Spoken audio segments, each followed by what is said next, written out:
4HSFootball.com out here at Buchholz High School, where the Buchholz Bobcats girls flag football team is getting ready for the 2026 season. Third year for the Bobcats with flag football here in Gainesville, FLA, and head coach Joe Tillman, who takes over after a couple years at Santa Fe.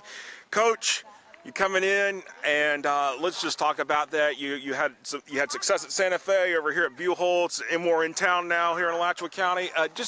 What was the first thing, like, coming to Buchholz? Like, I know you told me earlier, when we were talking, it's like, you kind of knew what you had, but you didn't know what you had coming in. Just talk about this taking over the program and being able to lead this group of girls. Man, it's a blessing. And yeah, just training some of the skill athletes that Buchholz had last year, Taylor Booth, Isabella Alexander, to name two of them. I was kind of familiar with them.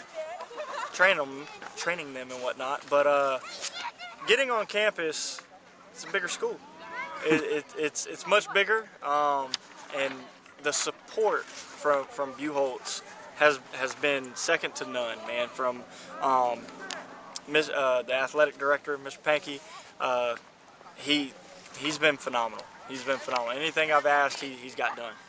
Absolutely. Of course, Buchholz went 11-3 last year. Made the Class 3A Region 2 playoffs as an at-large team, so they've already had a taste of the postseason, what it could be like. And obviously, when you mentioned a couple of names, you mentioned obviously Isabella Alexander and then Taylor Booth, who made the Jaguars All-Prep 25 last year as a junior, and man, she was explosive. 21 touchdowns last year. I mean, and what's interesting is that you had these girls out here for practice earlier today, but they're already running off the girls basketball practice because hey, it's still postseason play for girls basketball. Yeah, and that's them, man. They crave competition. So both of them, they're eager to learn, they're eager to compete, and they're eager to win. And you mentioned 21 touchdowns. Personally, I think that statistic might be wrong. I think she might have had more than that, but that is the official stat online. Still good. It's still good, but I'm pretty sure she had more than that. Believe me, I coached against her. But for Isabella, who you say Izzy out there on the field, but she had over 2,600 yards passing officially. What's on the stats from last year? I mean, when you look at those just two players, and you got and then you were as you were wrapping up practice here, obviously the girls, you got like 80% freshmen out here between what's going to be between the varsity and, for the first time ever, a JV team for Buchholz. Correct, and that's huge, man. That was one of my big goals for Buchholz, was to coming in, taking over. Is Buchholz is the largest school in the county. Okay, we got 2,600 kids that are in at Buchholz, so having a JV program and constantly building it and having these girls out here competing, that was top priority for me. So to be the first school in Alachua County to have a JV, it's pretty big. And those JV girls, we're going to have them with our varsity team every single day. So iron sharpens iron. Now, when you say iron sharpens iron, and obviously the growth of girls flag football here in Alachua County alone in the last few years has been exponential here. And finally, the last public school in the county, Eastside's finally adding it this year. So everybody's come full circle here. Talk about that just now, like every school in the Alachua County school system actually having girls flag football now. It's huge. It's huge for the growth of the sport. And you mentioned Eastside. Coach Hipple was an assistant coach here last year. And now she's over there. under Coach Jameson. And Coach Jameson, and I'll be honest with you, Coach Jameson was a pivotal point of me coming to Buchholz because of my relationship with Coach Jameson. And we had plenty of talks. I leaned on him as a mentor. Love that guy. But for every school in the county to have flag is huge for the growth, because now every female athlete in this county has that outlet. They can play it now. So now those softball girls, those volleyball girls, that they have the opportunity at every school to get out there and play flag. And it's my hope that those coaches in other sports allow for their multi-sport athletes to get out there and play, because at the end of the day, it's only going to better them. And especially the fact that we're just a little over 2 years away from, obviously, the United States hosting the Summer Olympics. Flag football is going to be one of the big sports in the Olympics for the first time ever. Yep. this leads into that, helpful for a lot of these girls being able to, hey, maybe they might be part of, some teams that go to the Olympics. That's the selling point, right? So that's what I tell these girls. Like, from when I started playing flag football in 2007 on to now, the growth in the sport is and I think even the bigger thing now is Division I programs are starting to add. And now their scholarships are starting to come, and it's been the ground game since NAIA and the NCAA, the JUCOs basically started from the ground up a few years ago, and now here we are. Yeah, and leaning on some of my friends that are still coaching or that are coaching it at the collegiate level, like Mike Brown at Lees McRae. He was at Mandarin last few years. Was at Mandarin last year. He actually came to one of my previous school's games and offered one of our girls a scholarship, and she was the first one and at that school to get a scholarship for flag. So it was a big deal, right? And Coach Hufty at Florida Gateway, seeing what he built at Florida Gateway, I can tell you that Santa Fe College. If they get a girls football flag team, there's that Gainesville pipeline already setting up. Correct, and the Jacksonville pipeline. That too. Because of my coaching and involvement with Jaguars Elite, it's amazing how big it is. Let's talk about Jaguars, because next week, preseason classics, they're going to be happening around the state. Y'all will be at the Jaguars Girls Flag Football Preseason Classic next week. We don't know the opponents yet. We're waiting on that.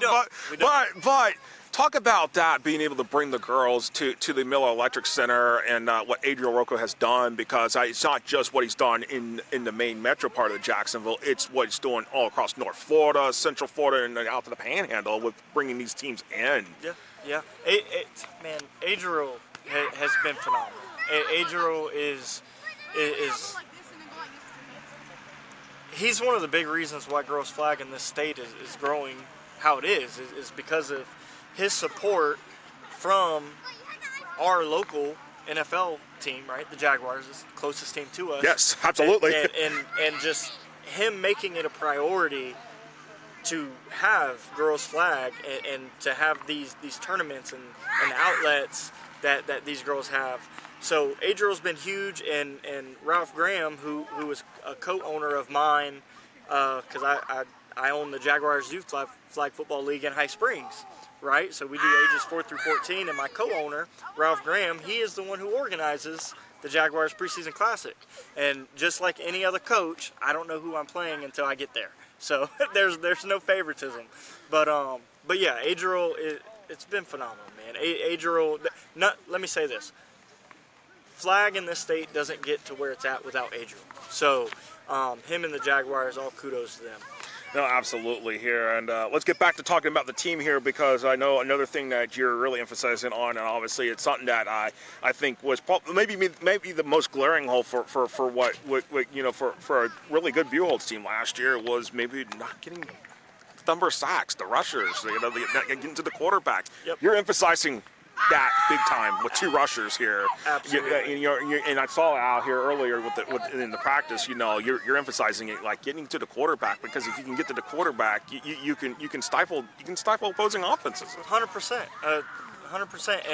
And I tell my team, and you might have heard me tell them, one of the most important positions in girls flag 707, especially having a 1-yard rush, is the rush. I mean, you can have Brett Favre or Patrick Mahomes back there, but if they're getting sacked every day or every down, they don't have time to get the ball off.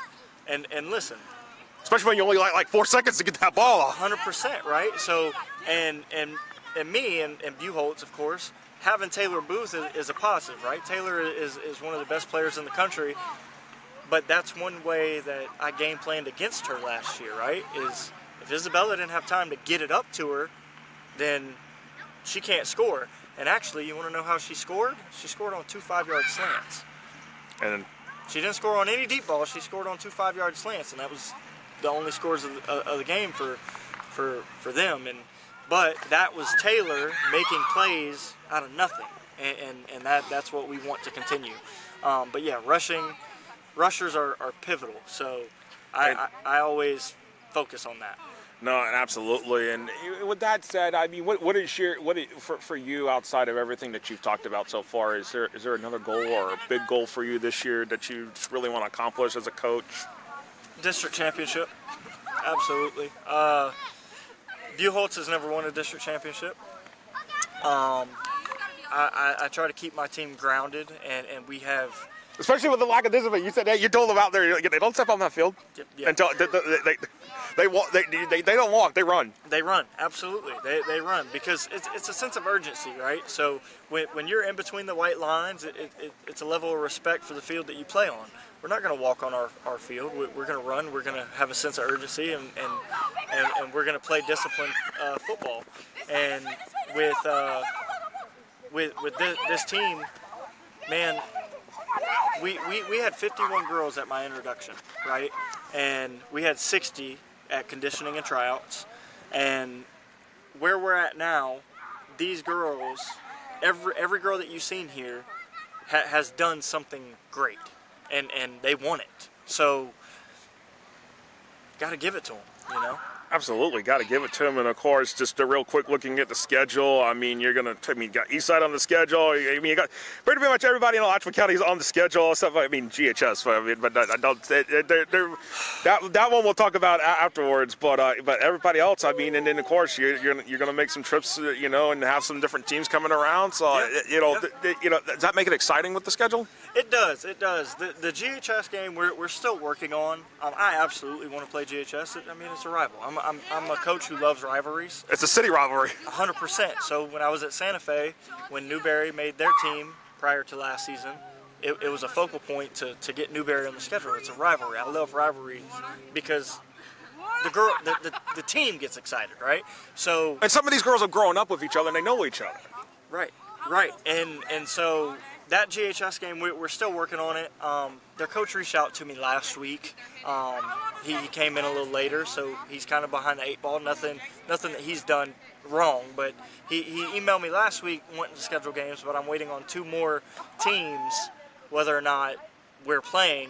If we're not, I have that availability and we can get it. Because, you only have 15 games you can schedule in a season. Correct, and we're at like 12 or 13, and then the 2 with the preseason. And then the CCC, the Capital City. Capital City. Yep. They messaged me last week as well, and if we add those games, you're maxed out. We're maxed out. So it's tough, but I definitely want to get GHS on the schedule. I'm hoping they have a great season, but at the end of the day, I don't want any team to win when they're playing against Buchholz. No, there you go.